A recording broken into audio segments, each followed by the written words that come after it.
बातमीला सत्याचा आधार म्हणजेच निर्भीड विचार। सारंगखेडा ते शहादा रस्त्यावरती 4 व्हीलर व 2 व्हीलर मध्ये भीषण अपघात होऊन 2 इसम जागीच ठार झाल्याची घटना घडली आहे।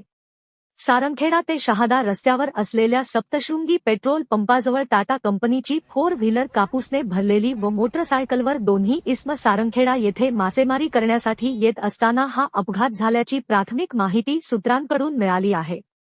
यावेळी मोटरसायकलवर स्वार 2 इसम जागीच ठार झाले आहेत, तर कापसाने भरलेली 4 व्हीलर गाडी देखील पलटी झाली आहे।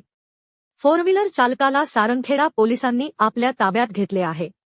यावेळी सारंगखेडा येथील सरपंच आपल्या शेताकडे पाहणीसाठी जात असताना त्यांनी रस्त्यावरती पाहिले की अपघात झाले आहे, म्हणून त्यांनी तात्काळ सारंगखेडा पोलीस स्टेशन व सारंगखेडा प्राथमिक आरोग्य केंद्र यांना भ्रमणध्वनीद्वारे कळविले। गावातील नागरिकांच्या मदतीने दोन्ही मृत्यू झालेल्या इस्मांना सारंगखेडा प्राथमिक आरोग्य केंद्र दाखल करण्यात आले व मृतांच्या नातेवाईकांशी भ्रमणध्वनीद्वारे संपर्क साधून लवकरात लवकर तपास करण्याचे काम सुरू आहे। यावेळी सारंगखेडा पोलीस घटनास्थळी दाखल झाले होते। पुढील तपास सारंगखेडा येथील पीआय अमित कुमार बागुल व किरण बाहे करीत आहे। बातमीला सत्याचा आधार म्हणजेच निर्भीड विचार।